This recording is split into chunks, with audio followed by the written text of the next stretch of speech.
Call to order. Discussion session Tuesday, May 28th. Mr. McGill. Madam President, regular agenda. We have a very short agenda this evening. We do have Representative Miller coming in to present us with a citation. And then we, as an agenda item, we have the consideration of the award for our 2024-2025 insurance program. That's for property, equipment, crime, automobile, general liability, professional, and umbrella coverages. As well as inland marine, which I had to look at that for a second. That covers the construction equipment and transportation materials. That is the only agenda item. Okay. Grant, We do have a very full discussion. we do. You're up.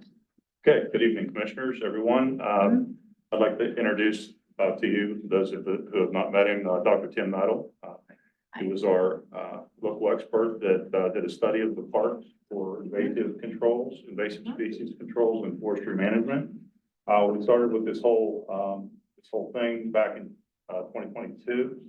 The initial proposal was actually above the funding that was appropriated for the study.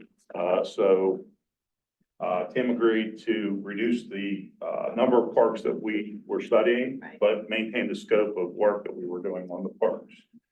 So we limited that study to Bird Park, Rob Hollow, and Twin Hills. Data collection started in earnest very early in 2023 and basically continued through 2023 up until today, where he will issue his final report. Tim met several times with community groups, the Parks Board, the Conservancy, and others, volunteers in the parks to get input from them, and also to review his progress of his plan that he was going to recommend.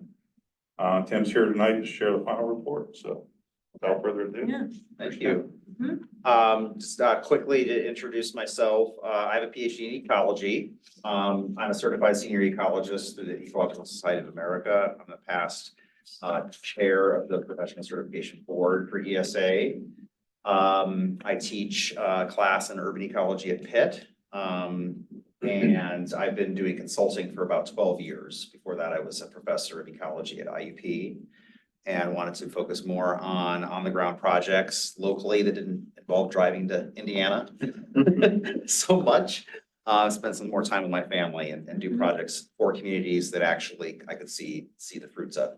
So this is a great example of that because you have great resources here in Mount Lebanon that also need some help. And I was thrilled to be able to provide some recommendations for you guys on that. So thank you, just kind of like finger. Yep. Yeah, okay. I thought the best way to present this was just to page through the final report, which includes 3 sections. There is an assessment and broad recommendations. Then there's a management plan that takes those broad recommendations and sort of puts them on the ground into management units. And then there's an implementation plan that lays out a schedule and a budget for completing that work. So these pages just kind of describe the methodology. I'll just focus on this figure here.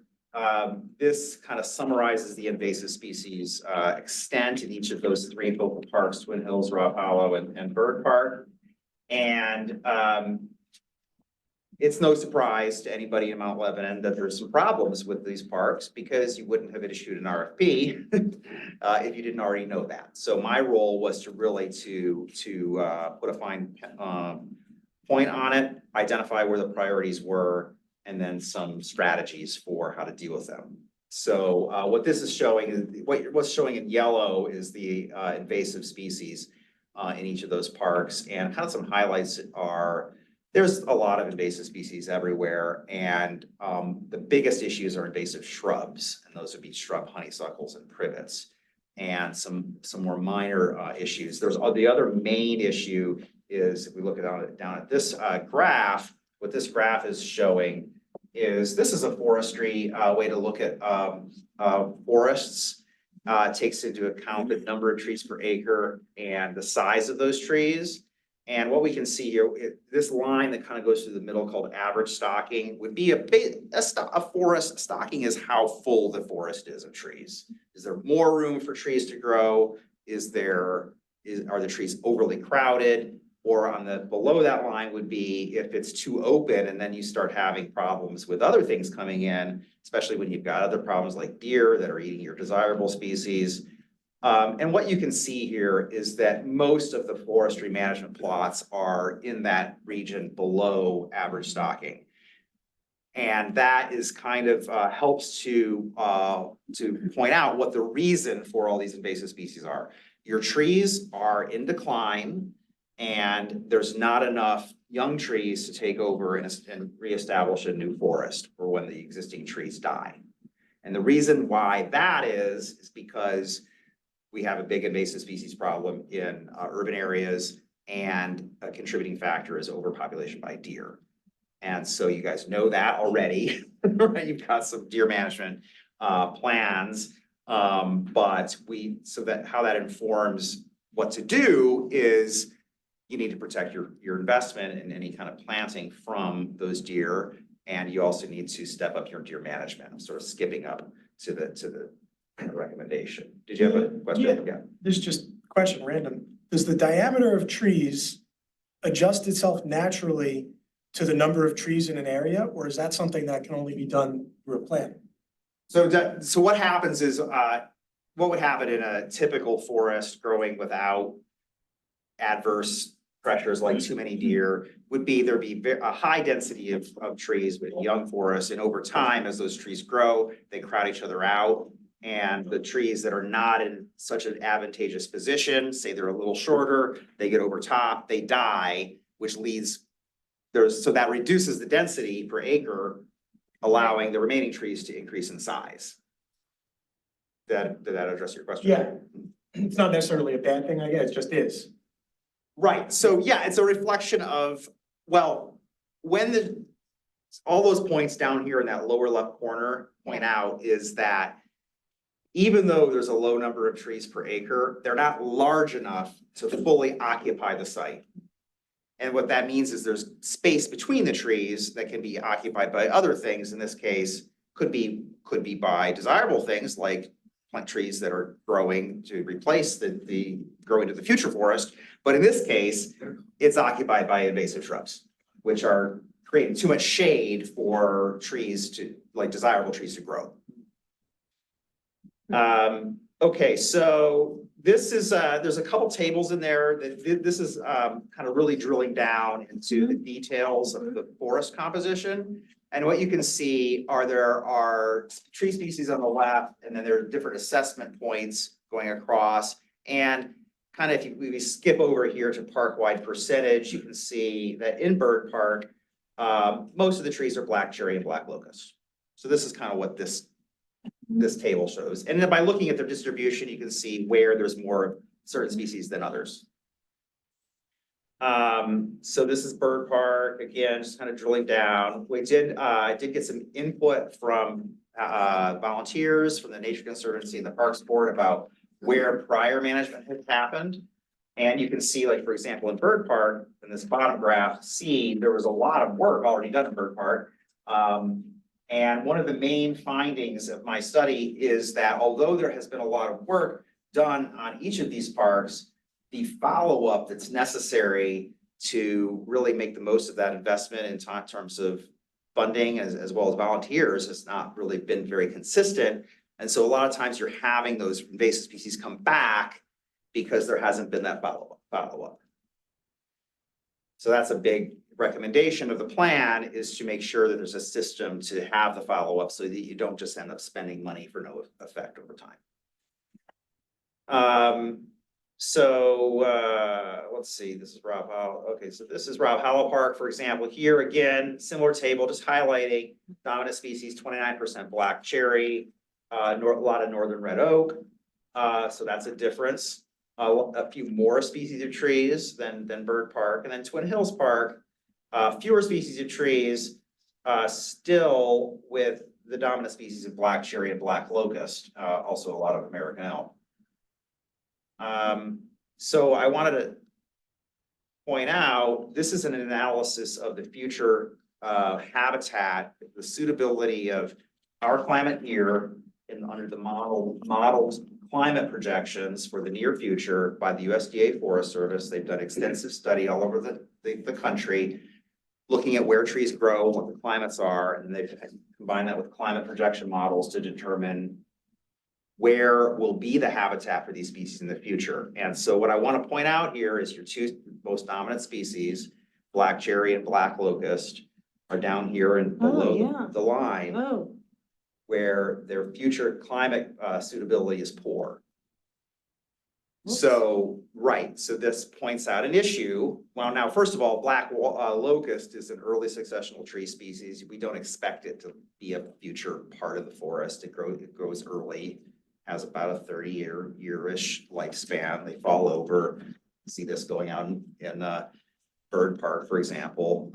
They're starting to senesce. They have the fungus growing on the sides of them, so the issue is we don't have anything underneath them to grow up in the canopy other than invasive shrubs. Yes, sir. Sorry, I trying to break down the terminology you just used. Yeah. Basically, if I understand, just have a short lifespan. Yes, Okay. Thank you. yeah, short lifespan. They do good, they're providing for us there now, but we don't expect them to keep going. By nature, that breed of tree, is that the right terminology? Yeah. Species, yeah, That species of tree just has a short lifespan. right, is that exactly. correct? Okay. Yeah, and you don't want to replace it with. yeah, Right. right. You don't wanna, yeah, right. Yeah. You don't wanna try to plant black locust under black locust. It's Right. just not gonna live very well because Right. they don't like shade. Okay. Black cherry is kind of in the middle, so black cherry does grow in young forests, it'll last a bit longer, also doesn't grow in shade, though. So, but there's this whole suite of species here on the top of this table that can produce, do well in shade, relatively shady conditions, or in that kind of middle position, that are also projected to be okay in the future climate. And these are, by the way, species that we already have here in the Mount Lebanon parks. Oh, good. Yeah, so, but, let's see, so these are some recommendations for how to manage those invasive shrubs, vines, herbaceous plants, trees. The main invasive tree species that I found was tree of heaven. That's also the main host for spotted lanternflies. So you'll want to, and not yet another reason. Have they been back yet this year? They seem to not be as bad. They're in the nymph stage right now. Oh, okay. They'll be. Yeah. Yeah. The Jaws music, they are coming. So this next table kind of expands on that last table, Yeah, where not only do we have the species that occur now in Mount Lebanon parks, but these are also species that are projected to do well in the future. Mhm. Maybe they're not here yet as a common trait, but they're in nearby areas. We expect them to be able to migrate in, or if we plant them, they'll do fine here. Over on the right columns, I looked at the soil reports. So these are data from the 60s and 70s that were done, where foresters looked at and soil scientists looked at what kinds of trees are occurring on what kinds of soils and all over the North America, or the United States anyway. And so they make recommendations. So I compile all this data together to come up with a set of recommendations that include your species that you have now, additional potential species that would be suitable, both based on the soils as well as the future climate. So those recommended species are in bold. And where, new habitat, Yes, is that, that means that they're not here now, at least very commonly, Yeah. according to the Forest Service data. But the future, and I would say the current climate, is suitable for them. okay, A lot of times, if you think about trees that, if you plant a tree, you can plant it outside its native range and it can do fine, right? So if we think of, there's a lot of tolerance for trees to grow fine if they're not exactly in the right spot, if they're planted. So the bold trees are ones that are recommended. And then there's some additional ones down here at the bottom that the climate models said weren't gonna do very well, but in drilling down into the reasoning why, in my experience, and I also recommend these species too. So, I'm sorry, Yeah, go ahead. I just noticed that you have pawpaw at very Yeah. poor. yes, just to go further into that explanation, that column is what the climate models say. But there's different categories as to why they rank them that way. And one of the reasons was just for able to colonize new habitat. So if we're planting the tree, we've circumvented that whole reason, Okay, right? got it. So, Yeah. and whereas the Forest Service, their concern is the ability of these trees to naturally colonize their new habitats. Okay. If you think about, they're like worried about the forest all over the country. Right. Most of which don't have people writing management plans for and, you know, planting trees. You hate to see some of these names go away, like American Hornbeam. Yeah, I mean, you see that very commonly and, Yeah. are you familiar with the tree? No, not at Okay, all. also known as ironwood, very common, but they're just not predicted to do well.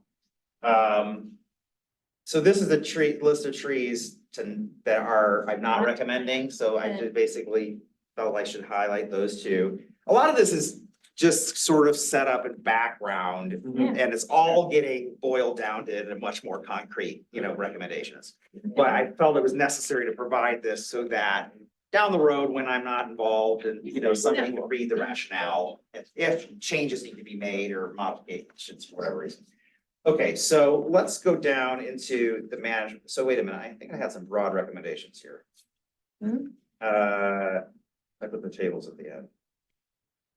Okay, it was the invasive species management, and that was the main thing, and then the tree planting, okay. Okay, so then, the next work was to describe the management activities that could help deal with those issues that were identified in the assessment. So the overall objectives, one A, B, and 2, provide recommendations for forest rehabilitation in defined areas. Main issues there are managing invasive species and reestablishing native trees, shrubs, and herbaceous plant species. And the second is to provide recommendations for system-wide maintenance and adaptive management to help keep the invasive species from becoming infestations or reinfesting areas. So this is the key area that I think has been missing so far, is there have been some projects and investments that have made improvements, but they haven't necessarily been lasting improvements because there wasn't a plan to make sure that they were maintained in a way that would keep them performing well. So the overall recommendations are system-wide recommendations. There are 4 of them. And then there's like management unit specific recommendations. The first one is park boundary demarcation. So in many places, there are areas where adjacent owners are encroaching on the park. Or on the other hand, the park is encroaching on adjacent owners. And the main area that I would note that happening is on Bird Park. There's a private road on the north boundary, and it's very unclear that actually is owned by those homeowners. But in other areas, it's really the owners are kind of encroaching on the park, dumping their leaves or grass clippings, or maybe they've got a, you know, swing set or something like that in one of the parks, or they're mowing, you know, part of the park. That would be more in the other parks, like, you know, like, their names escape me right now, because I've been focusing on these 3. So that would involve a survey and signage, basically. Increasing deer harvesting quotas. So it seems that the deer harvesting program is effective, but not quite as effective as it needs to be. How do you judge that? Just because there's no forest regeneration. If the deer population were okay, you would see there's plenty of adult trees, you know, to produce seeds. They're just not producing seedlings that live. I was gonna ask a question that is exactly this, but, so our deer cull was related specifically to deer vehicle collisions.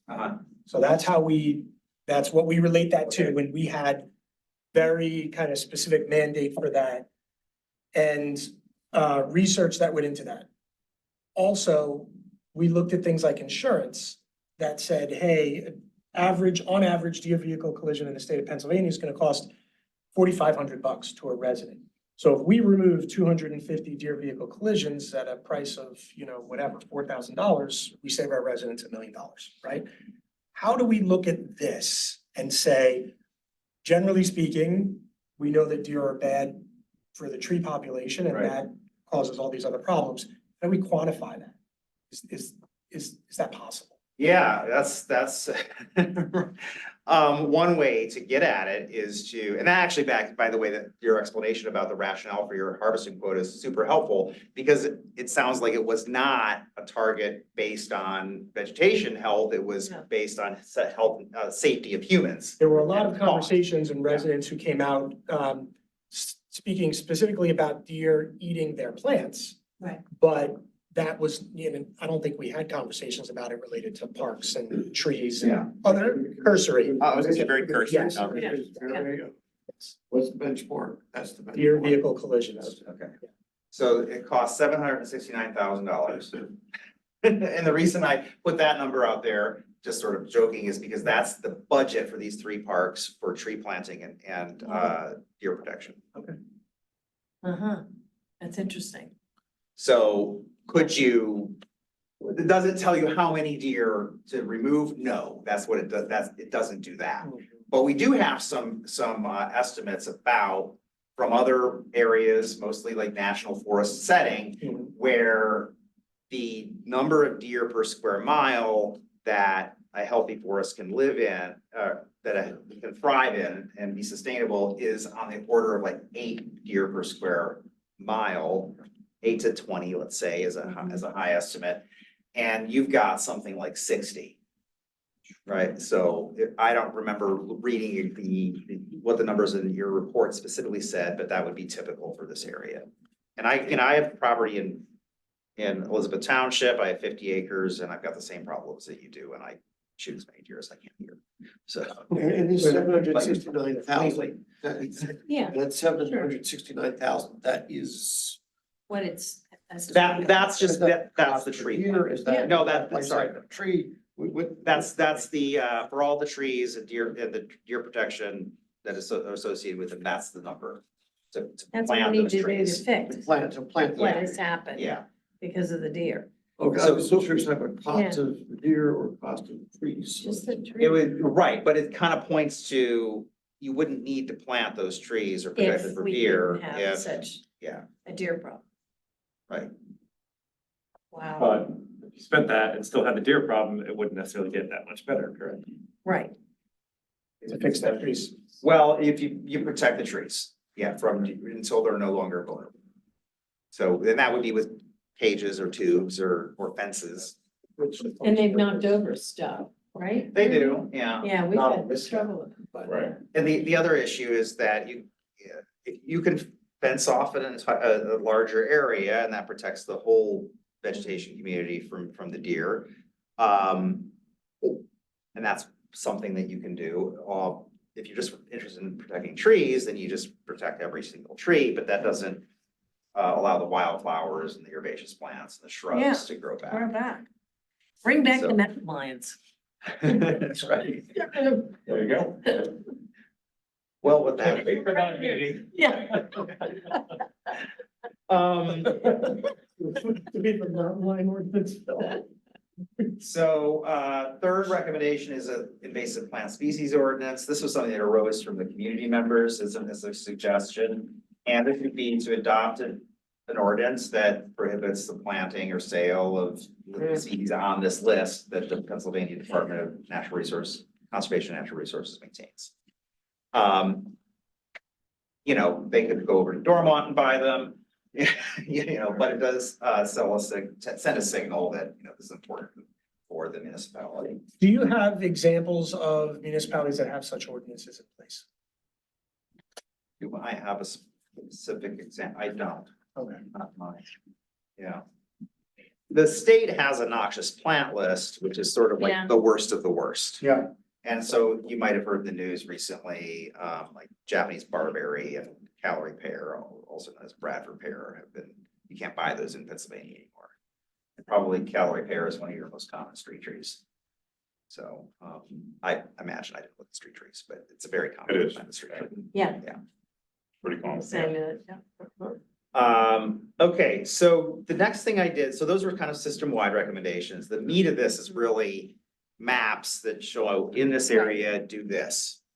And so I'm here's a map of Bird Park, for example, and divided it up based on identifiable features and activities that have been done. So you might notice like management unit B2A and B2B are two areas that work was already done that just need some follow-up.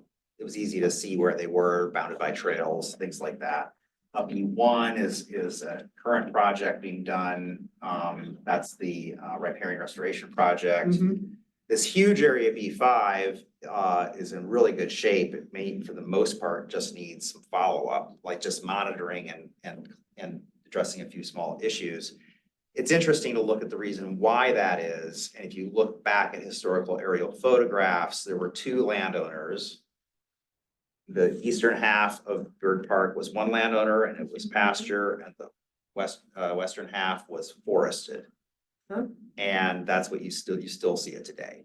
In the condition of the eastern and western parts of Bird Park. That is interesting. Let's see, so there's a series of detailed descriptions of what should be done in each of these. Yeah. There's 4 areas that have recommended tree planting. There's a list of trees to plant in different layers, canopy trees, understory trees, and shrubs. As well as guidance on where to plant them.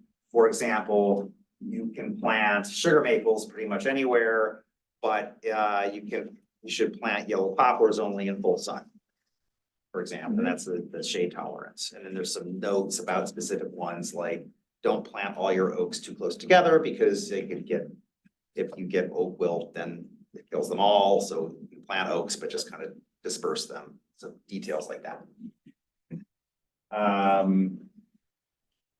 So we're just gonna page through these. Here's Rob Hollow. Rob Hollow is an interesting park. This management unit in the corner, R3, the southeast corner, great shape. You don't really have to do much there. Everywhere else is kind of a lot of invasive shrubs. Some great, beautiful trees, white pines, oaks in Rob Hollow. Similar kind of rationale here, format. Deer protection in those 2 parks, I'm mainly recommending tree tubes and cages. So the tree tubes are those plastic 5-foot tall tubes. Those do best, and this is some recommendation that I ended up following up with based on the Nature Conservancy, some lack of success with tree tubes in shaded areas. So I drilled into that and went, okay, I think there's some data to support that. So I'm recommending tree tubes only in sunny locations, and then tree cages, which should just be like, imagine a tomato cage, but around a tree. And the reason that is because the tubes don't allow a lot of airflow. They also provide a little bit of shade. So it seems like unless the tree's in full sun, then they can kind of get a little mildew in there and they don't do great. So there's a combination recommended for that. Now, the difference with Twin Hills, I'm recommending, and I'm just gonna this is up for you guys to decide whether to do this. This is a very rectangular park. There's a lot of area in the park compared to the park edge. The most cost-effective, highest overall effective strategy for deer protection is to fence the entire park. And you would have to provide some access points, and you could do that with some gates that are like you guys familiar with cattle gaps or cattle grates? So imagine just a much longer one. Cows don't jump, but deer do. So you have to take that into account. That can allow people or even vehicles to drive right in or walk right in. Other areas, you could have offset, what's called an offset escape. You may have seen these. You kind of have to walk and go like that a bit through a little zigzag. And the deer can't navigate that zigzag in the fence, but that people can. Dogs, you can lead your dog through there, for example. So those are some details to work out. Now, if the municipality doesn't want to do this, then it's a similar cost, a slightly higher cost to go ahead and do the tree tubes and the cages.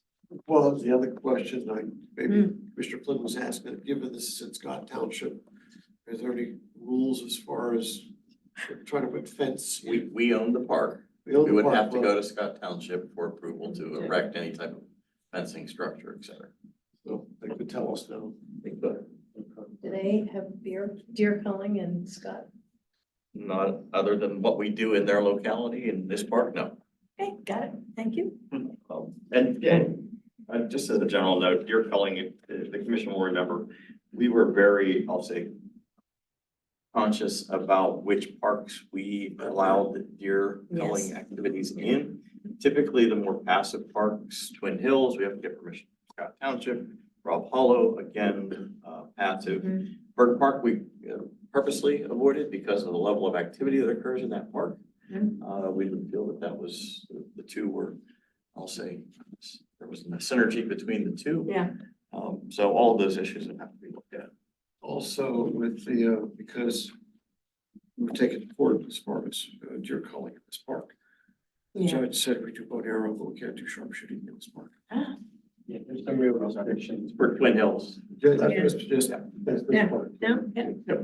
So if you put a fence around the whole thing, you wouldn't have got deer out the first time, presumably the deer won't get back in. Occasionally trees fall over fences and you have to fix them and then you have to drive the deer out again. But, so that may be a good reason to put a fence around here. You never have to worry about Scott Township saying yes or no to your deer culling or,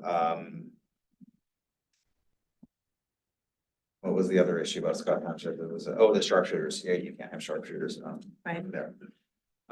So that, you could look at, fencing a portion of it, but every time you add more fence, that's an additional cost that doesn't scale at the same area. The linear amount of fence around an area is not scalable necessarily with the area protected, right? Right. So, the smaller the area is per unit fence, the more expensive the fence is per tree protected or per square foot or acre. So these, I actually thought that Twin Hills is a beautiful park, to walk through and, but it's a little deceptive because a lot of that really forested feel is just by really big invasive shrubs. And if you just look up into the canopy and what you can see here, the red or shading is areas of open canopy. It's not a very densely canopied forest. So it's like an illusion. The large invasive shrubs give you this feeling of being in the woods when you're kind of just under shrubs, invasive shrubs. Okay, so that's Twin Hills. Now getting into the implementation plan.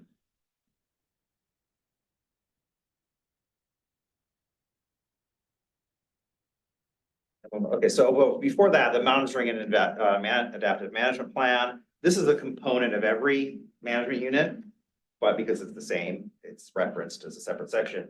I should mention that I laid this out so that you could take, say, a volunteer decides to do the long-term monitoring of a specific area.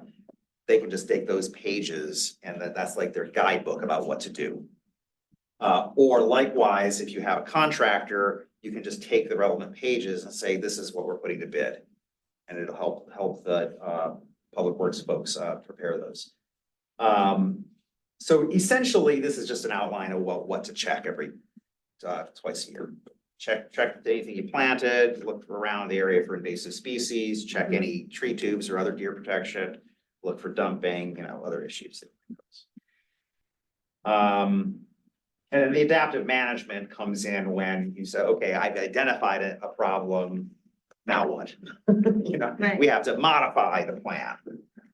So that's just saying that the plan is open to being modified if you identify an issue that arose that wasn't identified during my period. The next few are some specifications, so I prepared some specs. These are just things you, again, you put this in the RFP. Mhm. That the contractor has to follow these procedures for, what to do, and it better describes what we're talking about. So for example, deer fence, here's some references about what we're talking about for deer fence. Substitutions, this is important. It's always important to specify no substitutions unless approved by the ecologist or the project manager. This is that offset deer escape. A picture of that. It's funny how hard it is to find names for things, you know, like what's that thing called where you kind of go wiggle through the fence? Tree tubes, all that. Okay, so this is the seed mix for the herbaceous that I'm recommending from Ernst Seed. This is how to build a brush pile. You know, it's funny, like you would think like just pile of brush up, you know, so have it, but there's ways to do it that provide effective habitat for wildlife and ways that just end up being a pile, an unsightly, you know, junk pile, right? So that's what that is. And then there's a whole bunch of pages about guidelines for how to manage various invasive species. Again, these are things that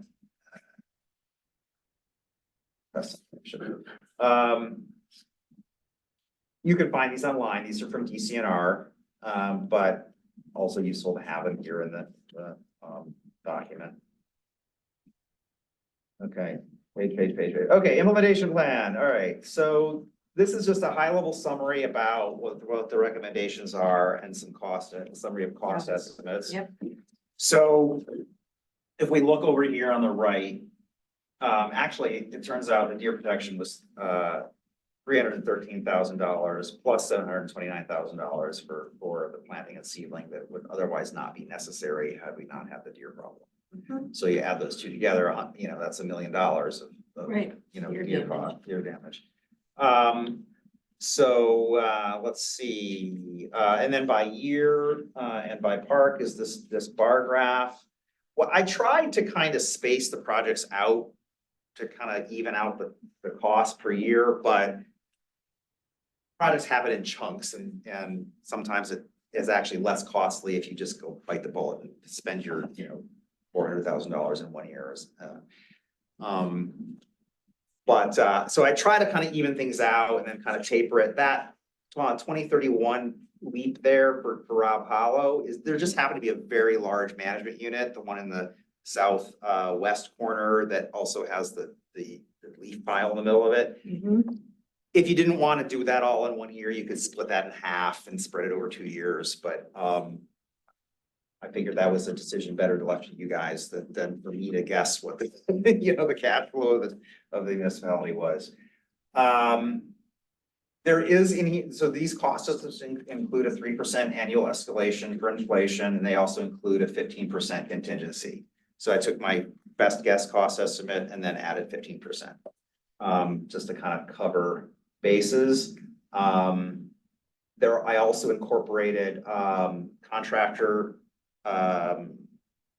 administration, so that would be like construction admin, so the designer works with them a little bit to make sure that things are properly interpreted. So that would be me, I would hope that you would ask me to help work with the contractor, make sure it's implemented in the way that it was intended, as well as answer questions during RFIs, during bidding and things like that. All of these costs, by the way, assume all the work is going to be done by contractors. So there might be some activities that volunteers could do. Let's see, potential funding sources, a list of potential grants you can go for. And a list of potential contractors to reach out to, as well as kind of the general nature of the work they do. Some are basically just, this is a fencing contractor, others are landscape contractors, others are, you know, they just do forestry mulching, for example. Let's see, so then the next thing is schedule. So in talking over with the stakeholders, it was the consensus that Bird Park would be where to focus on first. Because it's have had a lot of progress done. It was felt like we could just kind of wrap up a few areas that hadn't been addressed yet and continue our monitoring of a few areas. And Bird Park is going to be in great shape. And then once we do Bird Park, let's go to the second priority park, which we felt was Twin Hills, the next best shape park. And finally, Rob Hollow was kind of the leftover, except for that area down the southeast corner, which is in good shape, where I'm recommending we just kind of go in and just do the adaptive management to make sure a big problem doesn't arise. And we catch it early if it does. So that's the schedule there. That cost estimate, there is a detailed cost estimate here that I'm not gonna go into detail about. But just so you can understand that this is the cost basis for how I came up with those numbers. So some of them are per tree costs, some of them are per unit area costs, some of them are per year costs. Got it. And that's where that goes. And then after this, there is basically it's combining the detailed cost estimate with the schedule here. So it's putting dollar values instead of the X's in each of those. And that'll help you know how much money you have to allocate per year if you choose to proceed with these. Well, this is indeed very comprehensive. Any questions before we move on to the next item on the list? Yeah, so thinking about, as I look at this, and I'm generalizing, this feels like major projects, right, that need to occur to get to a certain place. Yeah. But as the case with the eastern part of Bird Park, there are major projects that need to happen to get it where it needs to be. But then there is a sustaining level of activity that will Yes. need to be maintained because we have gone from ignore it Right, to maintain it. absolutely. How do we understand the ongoing cost as we bring these spaces online? Right. So what I've done in here is I've included, let me just give you one example. This first management unit. This is one that's most of the work. This is the riparian restoration project in Bird Park. Most of the work's been done there. There's a few follow-up items that still need to happen. Some of these have been planned, but some of them may not have been thought of. But you'll see in their follow-up invasive shrub treatment, that would be everything you cut down, go back and put some herbicide on the stumps. You know, or if it's starting to spread, herbicide, otherwise you'll just, you know, they'll just grow back. Right. And then down here, monitoring and adaptive management, that is 10.5 acres over 5 years is what the basis was there. And I put a dollar value of $200 per acre per year is what I estimated. That would include looking through it and then some materials cost for basic material, like some herbicide, but not a major herbicide project. You know, Right. driving to the site, you know, getting somebody on the ground who's knowledgeable to do it. And so that is kind of what I estimated on a X dollars per acre per year. You can, you know, after 10 years, all these costs are projected over 10 years. You can look at it kind of now, that's how much we're going to allocate. We have, what is it? Probably 100, maybe 100 acres of these three parks, you know, times that, how much is it gonna cost? There was a project, it's done twice, where they brought in goats, TT Mhm. invasives. Is that, I mean, obviously it's not on your list here. Do people still do that? Yes, they do. Goats are relatively effective at clearing out areas that are kind of impenetrable. And especially if they're steep. And then you have to go in and follow up with, you know, they're obviously not gonna mow down a honeysuckle that's, you know, 3 inches in diameter. Right. But they can remove a lot of the undergrowth that'll let you get in there with a chainsaw and a backpack full of herbicide to cut it down and treat it. So I think that one of the issues with goats is again that it's not a strategy for permanently dealing with the vegetation, it just kind of clears it out for a bit. And then you've got to think about, well, now what? Are we going to replace the vegetation? Are we going to just bring in goats every, I year? thought it was either volunteers are pulling out or the goats are eating it. Yeah. To your point, and. Goats all up, so. are not as trainable as volunteers. That was the advice we got is. Well, I know, goats will eat anything, good or bad. Right, Don't eat the too late, they ate the roses. yeah. Yeah, Yeah. but, one of the reasons, like, one of the areas you noticed in Bird Park was because the goats, that was an area the goats and. Okay. Is it a tool in the toolbox? Keeps going. I didn't include it mainly because I felt like forestry mulcher would be the most cost effective. And then in those steep areas where I didn't feel like the forestry mulcher could get in, I recommend some hand clearing. So that would be, I would imagine they would do a combination approach where they would forestry mulch everywhere they could, and then they would go in and clear out the things that they couldn't reach. Cool, thank you. Good. I just, And the goat, mainly, the stuff is too big for the goats. Cool, thank you. I just want to go back to, at some point, Rudy's staff has to have capacity to manage this, Sure. Yep. right? Or contract. Yeah, and manage it and have capacity to oversee Right. it. Mm. I don't know, I look at those numbers, I'm like, are you sure that's enough?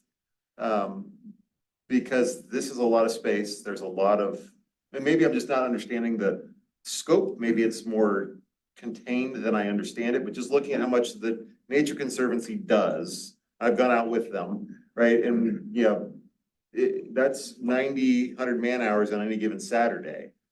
If I had to pay that, that's a lot of money for a full-time municipal employee. I don't know that I see that here. I think that's why you outsource a lot of this. Tim and I had this conversation and, even the management part of it, you get them started, you show them what to do, you come back later, make sure it's still going well, and you follow up, and that contractor that you have or that oversight would make sure that it's done correctly and to completion. So you would still work, it's not 100% time, you have to be there looking over everyone's shoulder. And it's just a management principle with contractors that are coming through to do that. And I think Tim priced it out that way to make sure that it was, if we decided to do some of the work in-house, either with our crews or volunteers, that would be a cost savings basically, because we would be using Yeah. resources that we already have. Yeah, no, again, I'm just, even if, you're paying $15 an hour, right, there's still a lot of hours. All right, so yeah, I'm not saying you're wrong, I'm just instinctively, I'm like, that number feels. Yeah, I mean, I looked at this number, I'm like, that's tough. But so I'm glad to hear that perspective that this seems like a bargain. Wait, I don't say, yeah, so these cost estimates are, these are real costs that I got from looking at other similar projects. I contacted some contractors. About, contractors are always concerned about, they want to get the work, but they also don't want to get underbid, and they don't want to lose their shirt. Right, so trying to get a good estimate, and it is difficult. Every site is different, and you can't foresee every issue. But yeah, these were based off of, checking some sources and some personal experience. And then some of these areas, like how much does it take to adapt to wander around an acre per year? I like, Yeah. I don't know, I could do it in 3 hours. Right, and I appreciate that, I just, again, as I think about this, right, if we're going to go down this route, we, to your point earlier, are committing to a long-term plan. Right, that Sure. requires long-term commitment to funding, that we can't just do 1 year. Right. The minute I do one, I'm committing to the next decade. Therefore, every bite I'm taking is adding to the cost, so I need to be at least clear that as we start down this path, that we are maybe not fully committing a future commission to doing this, but we are, by all intents, setting them on this path, which is not cheap. Yeah. And it's important to really make sure that we understand the scope of the effort. Excellent point. We really have to move on. We have a Okay. jammed schedule. I apologize. But if we don't move, we're not gonna get everything done. We really need to do it. Thank you very much. Thank you. I Appreciate the it. opportunity. It's really a wonderful report. Very well done. Thank you. Appreciate it. Thank you. Thank you. I look forward Thanks, to Rudy. seeing you all again.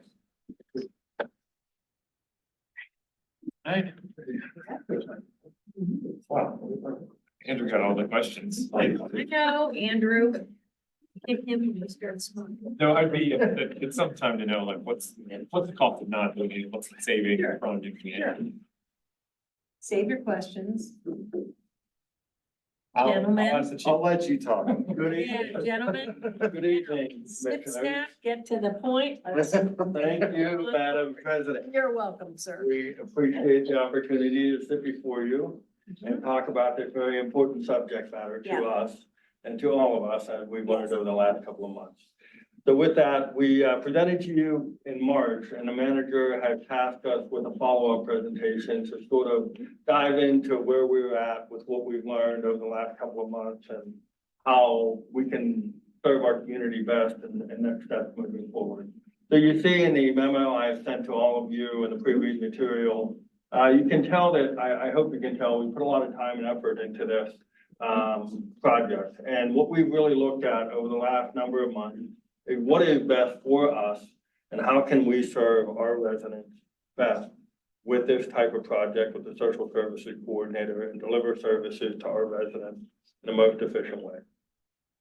So in looking at it, you can see the memo sort of overall highlights our steps as we've investigated a number of models. We talked about all of those models, co-responder, we talked about alternative responder, we talked about a number of the programs that the county offers.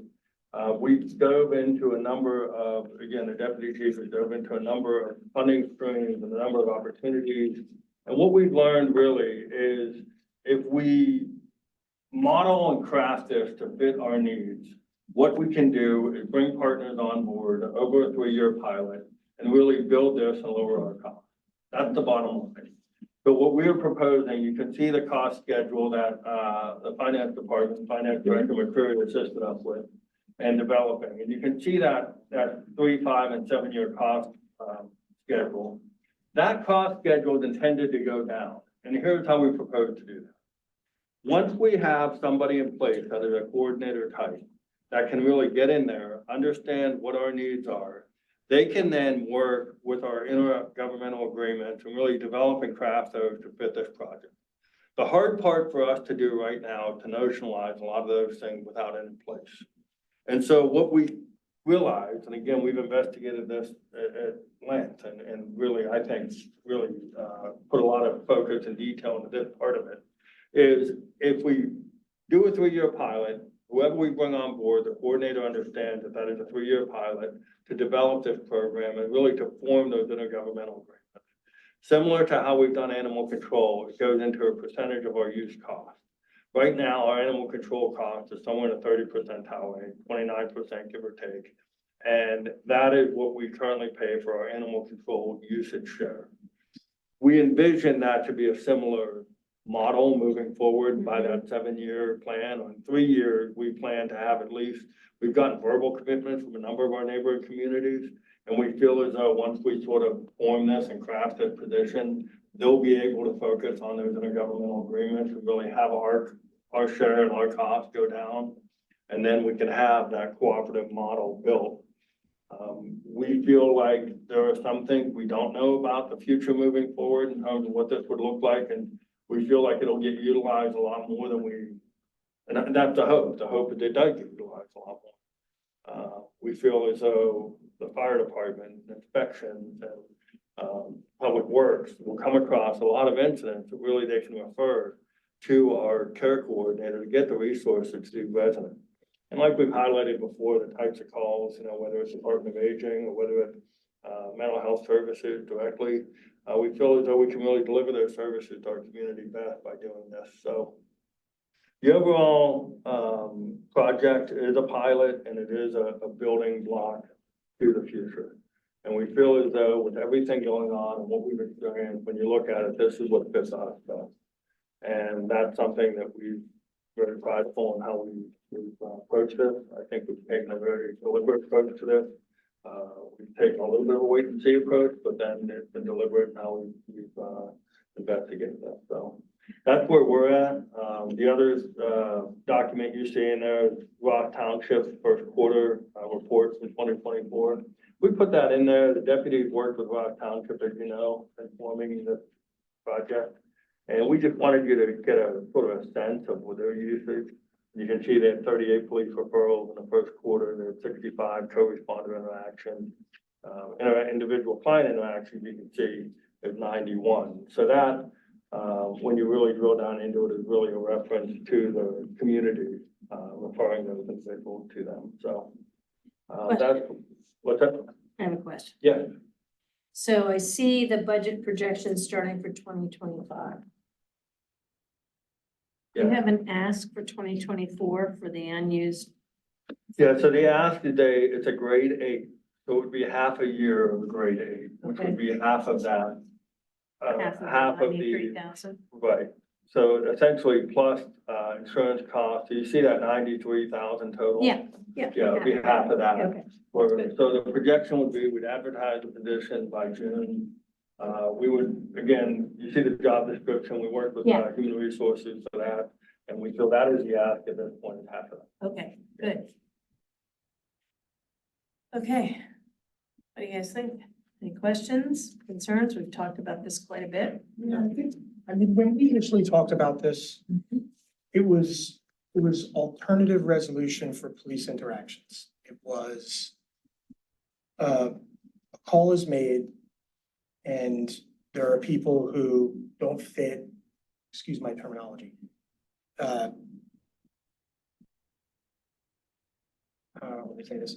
Someone who probably doesn't need to be arrested, someone who's having a mental health episode that doesn't maybe fit into a criminal situation. And the conversation was, you know, what's the right thing to do with those people? And, you know, then we were talking in conjunction with, you know, outreach team and I was reading the report.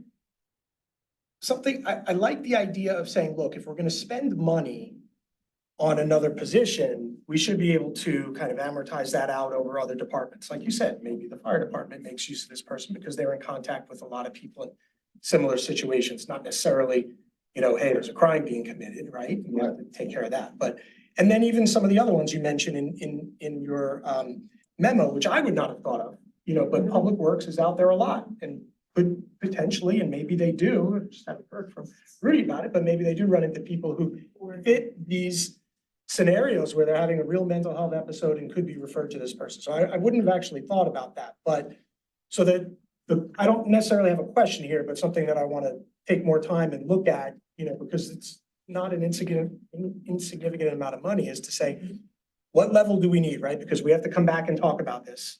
We have a parks, you know, plan that's going forward. We have, you know, potential field study recommendations that have been thrown on us. We have this, which would not be an insignificant amount of money, and invasive species. All this stuff comes back and we start talking about this at budget time, right? So I think my comment is, I think we need to figure out scope. I do think it would be great to have a person available to do all those things. The question is, do we need that for all of those things? I don't know.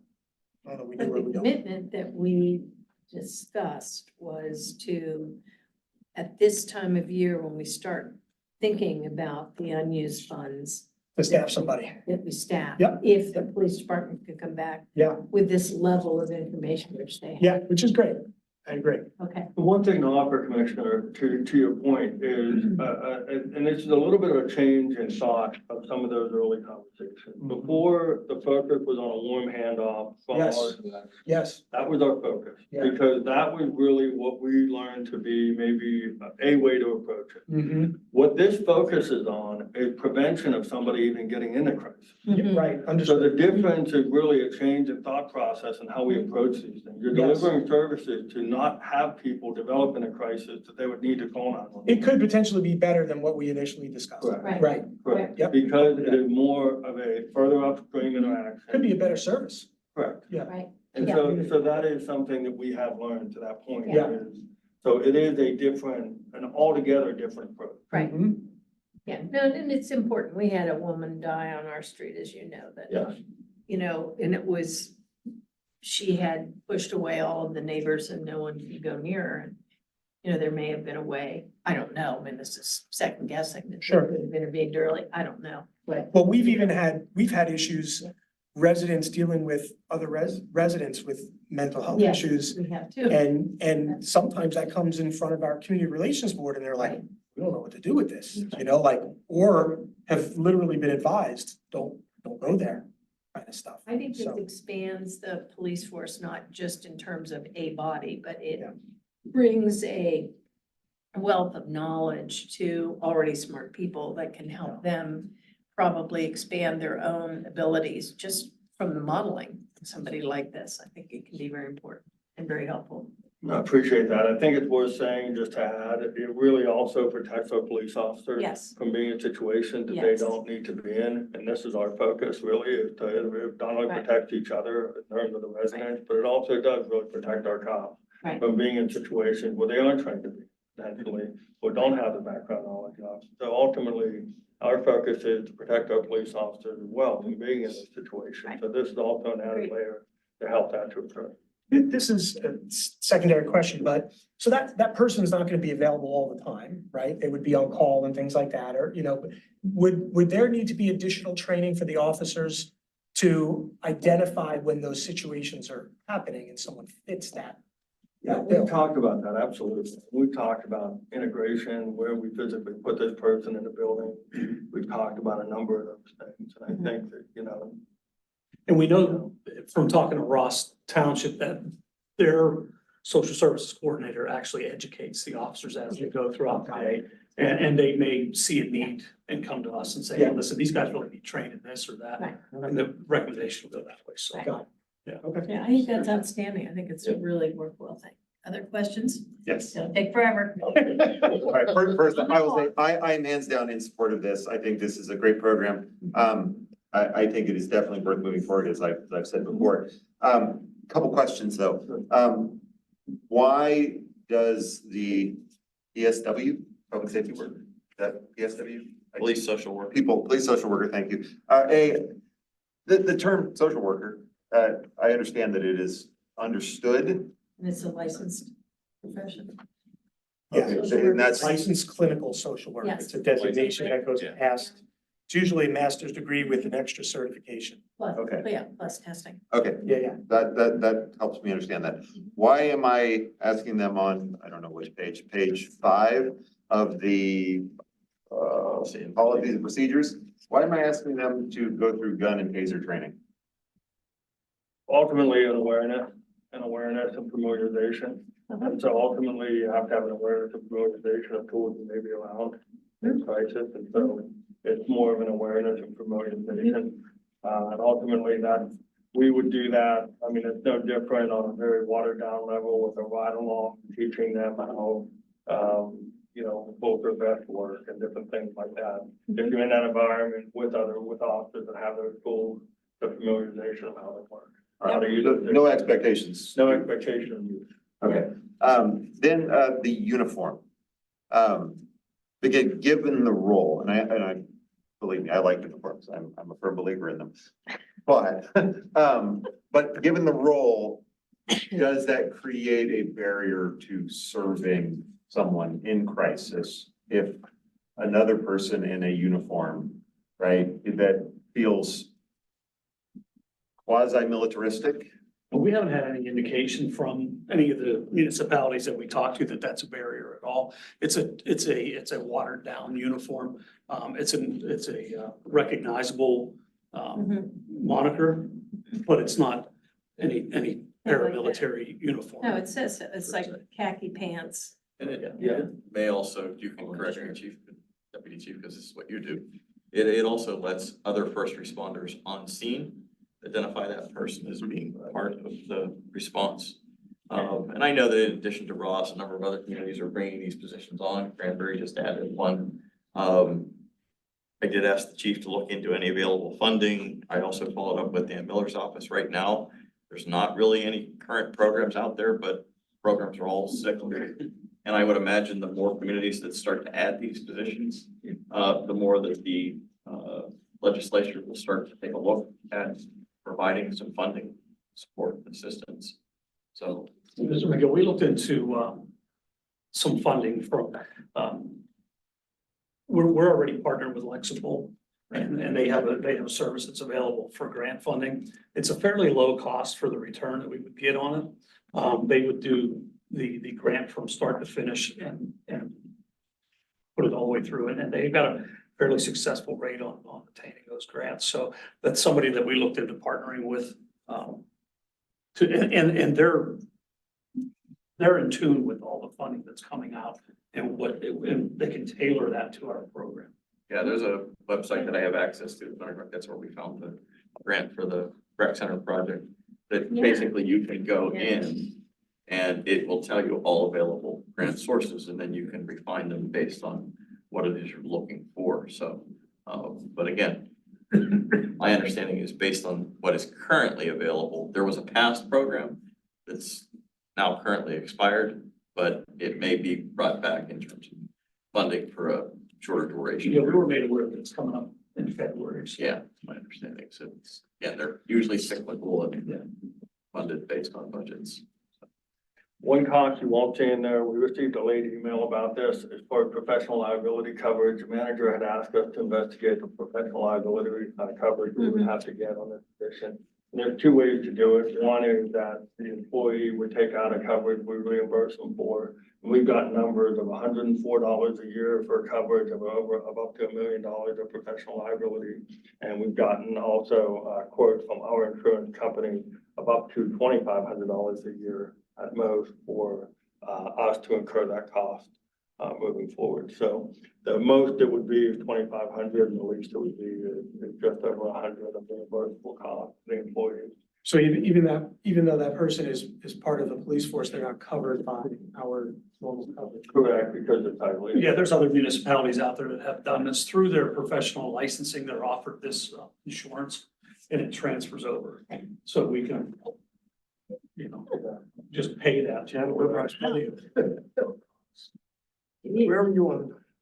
All right, great. Right. Thank you very much. Yeah, no, thank We you. appreciate it. We appreciate the presentation. We do. Thank you so much. And again, we appreciate the opportunity to move the project forward. Great. Thank you. Mr. Dees, you're up. You're up. Thank you. Your time has been shortened. That's right. Can't use the fast. I know. Dan Diesel. My name's not Matt or Dennis. If he needs more time, I bring those guys. Yeah. Does Keith call you and tell you to kill time?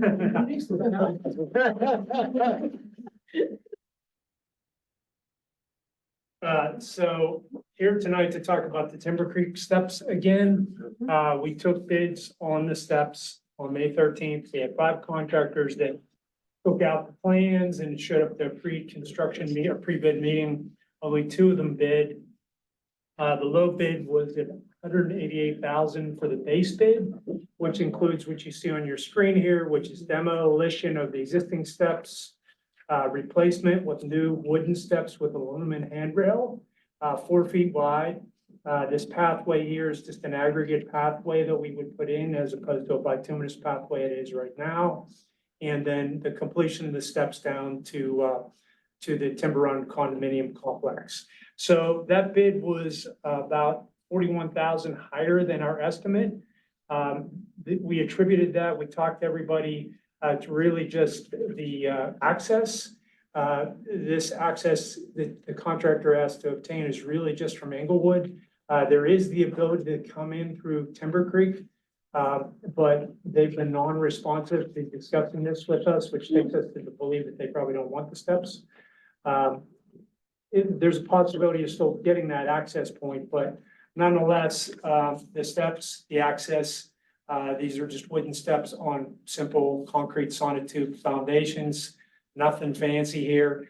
I just think it's one of those oddball projects we've been carrying in the capital budget. We've been increasing the amount of money we put towards it every year. But just when you put the thing out the bid, this is what the market is really calling for at this point in time. It's like it's just an odd type of a project. There's nobody set up to kind of do this all the time. You gotta beg people to bid the project and then they put numbers to it that, invariably, sometimes they get higher. But again, I don't think we would get any cheaper price if we took it back out to bid. So I think there's a couple ways we could approach this. Either reject the bids and allocate funds in a future budget to do the project that would represent this amount of funding. We could accept a low bid, allocate additional funds as required to complete the project, or we could just simply abandon the project at this time. So those are the options. That's the quick and dirty. How long would steps last? These steps, Yeah, I mean, pressure treated estimate. steps, I would say you would probably see 20 to 25 years without maintenance. Okay, The aluminum handrails are never gonna fall, Sure. they'll Yeah. last. It's on concrete sonotubes. I mean, it's really just as a matter of how long the pressure treated lumber would last. okay. Thank you. And you said something about the property owners at the bottom not, Yeah, the Guessing. Timber Creek condominiums are down here. Yeah. If you do read the agreement, which we have, it does provide that we are allowed to maintain the steps as a part of the easement that we have for it. But that doesn't mean that the contractor can come in and bring his equipment in and mess up their parking lot. Right. And then, have to fix it up and, deal with all the residents and all those other things. So we put it on the contractor to negotiate that. I think a good, smart contractor could go in there and make some friends and be able to gain some access. But it's still a challenge. It's gonna still come down from Englewood. The only thing I didn't talk about was PNG offered $4,000 to take the first rung of steps down because they have a substation that sits right here. So effectively, we could get a wee little bit of funding out of the gas company. Nothing substantial. So we're sure about the 4,000 for the gas company and hoping maybe Timber Creek. Well, the bid is the bid. It's not I gonna was give gonna us say, anything yeah, back. Yeah. The bid's not gonna. Yeah. All right. Yeah, It's gonna couldn't get them to talk to us.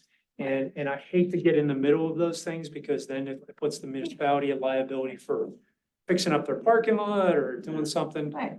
It's not like it's all on our street. I mean, they could come all the way down and just sort of work their way down from Englewood, and I think that's what they probably did. Before we decide on what we want to do with this, perhaps it makes sense to hear from Ian about woodland sidewalks, because my personal desire, and this is Ian, not necessarily the rest of the commission, is that we do the entire sidewalk from Ridgeview all the way up to MacArthur on Woodland, which is an additional cost. So perhaps we have here Ian, and then we can look at all these costs together and decide what you all want to do. Does that make sense to everybody? Yes. Okay, Ian, you're up. All right, well, I'll jump right in here. Yeah. Thank you, Dan. I appreciate it. Thanks, Dan. So at the last discussion session, we talked a bit about the funding the commission had already allocated towards replacement of sidewalks on Woodland Drive. I believe in total it was about $300,000. The original idea where that number came from was the engineer's probable opinion of costs to do from Terrace Drive to Ridgeview, which is the section in yellow up here on the screen. There was some discussion, I think, from Commissioner Grella and maybe some others about the other portion from, well, there's an existing sidewalk from Vermont to MacArthur. So the section from really MacArthur to Ridgeview, which is the section closer to Foster Elementary, which is up here in the top right corner of the screen. So looking at the total costs for those two sections, I'll pull that up here. Switch over, there we go. So the amount already allocated by the commission is about $300,000. So the total project cost, the sidewalk policy has a cost sharing with residents in there, but the total cost would be about $458,000. If we were to add in the Ridgeview to MacArthur section, since we've already allocated 300,000 in the budget, it would probably be about another 160, give or take, to fill that total project cost. Sort of riffing off of what Commissioner Swager Wilson just said was her desire to do both sections. So with that said, I will hand it over to the commission to decide what to do with your unassigned funds as you will. Very much. Thank you. Appreciate it. Like, make a suggestion. Of course you can. Um, Everybody gets an opportunity. Thank you. Throw out a proposal to commission of using unassigned funds. We got the presentation in our packets here. Andrew McCreary, and we're at 16.2% unassigned funds. And so I was gonna suggest if we take, I was using the original memo of having 175,500 around the 160. But if we take, just for since my math is done this way, taking the 175,500 to finish up the sidewalk, take use 42,000 to do the steps in Wood and money for year one of the social services coordinator. 47. I'll total, I got 264,000 based on my math. Just round numbers here. So anyway, 264, that works out to be 0.6% for unassigned funds. So it would take us from 16.2 down to 15.6. Andrew McCreary, is my math reasonably close? Reasonably. Thank you. So anyway, so that's what I'm proposing. All right, so we have to one commissioners to- proposal on the table to For all three projects. fund police, timber over budget amount, and woodland whole sidewalks. I'd like to hear from everybody else what they're thinking. Lynn, you're okay with it? As it is, you're okay with that? Sounds good. And you're okay with that? That was probably the easiest discussion I ever had. And I thought there'd be fireworks. and- Ixnay. Think about it. Let me ask you a question. Yes, go ahead. Does that mean you want to hold the original budgeted amount for Timber Creek as a carryover for next year's budget? Because you probably can't. I just want to make sure, I guess, the dollars are allocated, how long it takes for that thing to happen. That's to be up to the bid and all the other sort of things. So I just want to look to allocate the funds and whatever the contractor get in, and that goes from there. I guess my question more is to, does the commission still want to move forward with the Timber Creek Stair project? Obviously not with the bids that were received, so you're talking about rejecting. No, I'm suggesting accept this bid at the 188,565. Okay. Adding not just what's already allocated to the budget, but also the additional. Then pulling forward from- 42,000 of unassigned funds to cover, That's what he's. the cost. suggesting. And also pulling $47,000 for the police social services person. Correct. The remainder of the funds to do the sidewalk all the way up to the school. Yes, that one, exactly. 160. Option B from Dan's memos. Yes. That's what he is being suggested.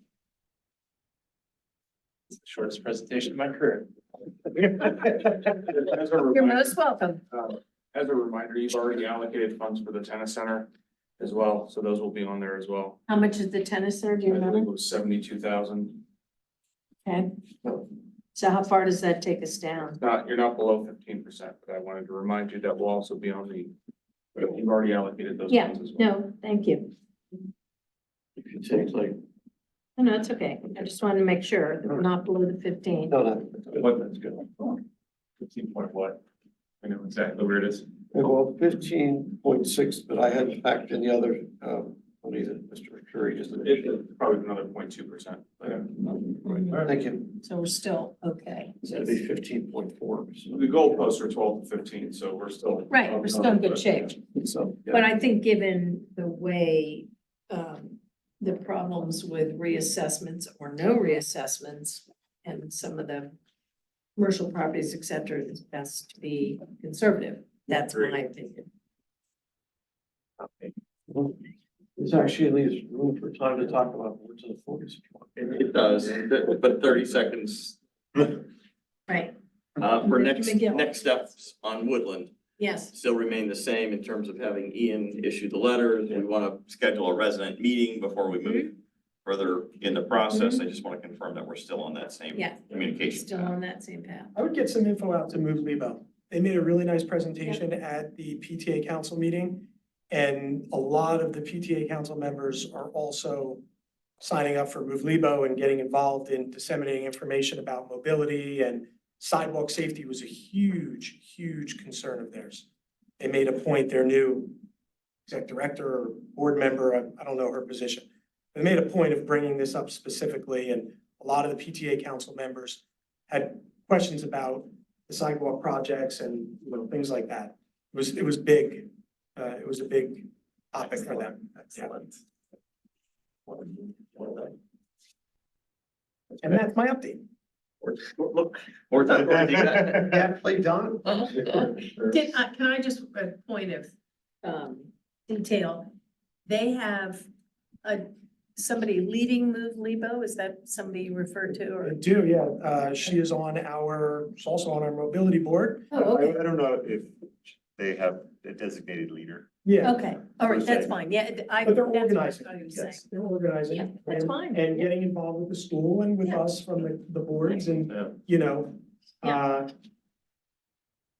think it's a good thing. Yeah, I mean, Oh, great, forward order, they have accomplished a lot. Yes, they Yeah. have. sounds good. Getting Okay. people engaged.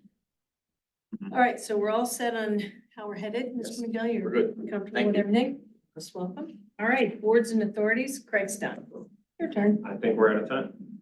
Actually, we have 8 minutes. Sadly, the last two, the sustainability board, or the resiliency. I was unable to make it because of travel, so I'm unaware yet of what occurred. Finance board met, we received, an update on, I guess, quarterly update on the 3 pension plans. It was good for the group to understand the 3 with police, fire, and general employees. It was good for the group to know what they're all about, what the living levels are. Probably going forward, that will wind up being presented to a subcommittee in future sessions, but at least it was good to have a process. Oh, and we elected a chair and a vice chair, so going forward. All right, Mr. Flynn? Mobility, met May 7th, also elected a chair and vice chair. They have already begun digging into the sidewalk list for future recommendations in terms of, and they actually had recommendations from, I'm not sure who it was, I think it was Gateway, that suggested that, I think it was Ross or another North Hills town had a different type of matrix that they had used to judge. Interesting. So they were using that kind of just as a framework for them to think about recommendations to the commission, only looking at the sidewalks that have already been recommended to us. Okay, So they are already going through that process. very And cool. yeah, they're already starting to dig in. A lot of good momentum. I'm excited about mobility. Yeah, terrific. I had to miss the library board meeting, but the library they are doing very well. They just finished with their plant sale. I don't know the results of it, but I think it's okay. And what the garden tour. And the garden tour is in June. 16th or something. I'd have to check the dates in Yeah. every AR. It's, yes, In June. yeah, yeah, and they have all the gardens lined up, et cetera. MRTSA, we received the audit report today. I have asked for Mr. McGill and Mr. McCreary to take a look at it because it was a qualified audit, which, you in the audit world know that that's not the best kind of audit to have. So, but it also didn't come with any recommendations on how to correct whatever they felt they were qualifying it on, so I'm going to look for the expertise in-house here to help guide Steve and I as we move forward with MRTSA. So look at that. Ta-da! I see you were busting my chops, the speed. I know, I know. I had more questions. Sure. But I thought for sure you guys were gonna wanna talk much further about money, but boy, that is the most I've ever seen. So, thank you all. We'll see you in the big room. So I took the